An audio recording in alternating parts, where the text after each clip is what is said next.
Cerita dongeng anak, Putri Salju dan Tujuh Kurcaci. Pada zaman dahulu, ada seorang putri dengan rupa yang sangat cantik. Putri ini bernama Putri Salju. Selain cantik, Putri Salju juga dikenal sebagai seseorang yang sangat baik dan ramah pada orang lain dan bahkan pada hewan-hewan yang ada di sekitarnya. Lalu, pada suatu hari saat Putri Salju sedang pergi keluar dan berjalan-jalan di sekitar hutan, ia bertemu dengan seorang pangeran. Mereka berdua pun berkenalan dan mereka menjadi dekat. Tanpa mereka berdua sadari, ratu yang jahat sedang mengawasi mereka berdua. Ratu ini sangat jahat dan ia tidak suka dengan Putri Salju karena ia merasa iri serta cemburu dengan paras Putri Salju. Sang ratu sangat menginginkan dirinya menjadi wanita yang paling cantik di dunia tapi ia merasa terkalahkan oleh Putri Salju. Lalu, ia pun berpikir untuk membunuh Putri Salju agar ia bisa menjadi wanita yang paling cantik di dunia. Sang ratu pun mengutus pemburu untuk membunuh Putri Salju. Tentunya, si pemburu tidak bisa menolaknya dan menyanggupi perintah ratu. Namun, saat pemburu sudah menemukan Putri Salju, ia tidak tega untuk membunuhnya karena dia sebenarnya tahu bahwa Putri Salju tidak melakukan kesalahan apa-apa. Pemburu pun akhirnya menyuruh Putri Salju untuk pergi melarikan diri sejauh mungkin agar ratu tidak bisa menemukannya lagi. Putri Salju pun pergi berlari jauh ke dalam hutan. Ia tersesat dan ketakutan. Tapi tiba-tiba ia menemukan sebuah pondok. Putri Salju ragu untuk mengetuk pondok itu tapi ia juga sangat membutuhkan tempat untuk berlindung. Akhirnya, ia berhasil mengumpulkan semua keberanian dan mengetuknya. Tak disangka-sangka, pintu pondok itu tidak dikunci dan langsung terbuka saat ia mengetuknya. Pondok itu sangat berantakan dan tidak ada penghuninya. Putri Salju pun membersihkan seisi pondok itu. Di dalam sana, ia menemukan 7 tempat tidur yang berukuran kecil.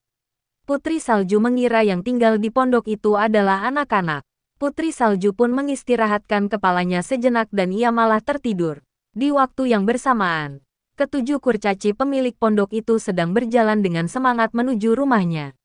Mereka sudah membayangkan kasur-kasur yang empuk dan nyaman karena mereka sudah bekerja seharian. Namun, saat mereka sampai, mereka justru menemukan seorang perempuan cantik yang tertidur di kasur mereka. Mereka ingin membangunkan Putri Salju tapi mereka tidak tega karena Putri Salju terlihat sangat lelah. Akhirnya, saat Putri Salju terbangun, ia terkejut dan terpesona dengan 7 kurcaci yang sedang melihat dirinya tidur. Para kurcaci itu pun memperkenalkan diri mereka.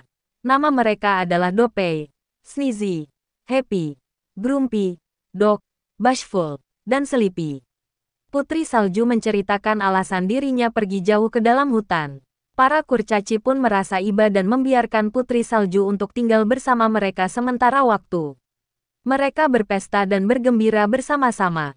Putri Salju disambut dengan hangat oleh para kurcaci ini. Di istana, ternyata ratu tetap mengetahui bahwa Putri Salju masih hidup dan pemburu sudah membohonginya. Ia mengetahuinya dari sebuah cermin ajaib yang bisa memberi tahu jawaban dari segala pertanyaan ratu. Ia pun sangat marah dan akhirnya ia berpikir untuk membunuh Putri Salju dengan tangannya sendiri. Sang ratu membuat sebuah ramuan ajaib yang dicampur dengan buah apel untuk membunuh Putri Salju. Keesokan harinya, saat para kurcaci sedang pergi bekerja, ratu menghampiri pondok di mana Putri Salju tinggal dan ia menyamar menjadi seorang nenek-nenek yang menawarkan Putri Salju buah apel. Putri Salju pun ingin menerima pemberiannya tanpa merasa curiga sedikit pun. Saat ia memakannya, ia langsung terjatuh dan tidak sadarkan diri. Lalu, saat ratu pergi kembali ke istana, ada badai yang tiba-tiba datang dan petirnya menyambar ratu. Ia pun jatuh ke dalam jurang dan ia tidak pernah terlihat lagi sejak itu. Sedangkan para kurcaci sangat terkejut saat mereka pulang dan melihat Putri Salju tidak sadarkan diri. Mereka mencoba segala cara tapi tidak berhasil. Akhirnya pada suatu hari, seorang pangeran tampan datang menghampiri pondok itu karena ia ingin beristirahat setelah berkeliling hutan.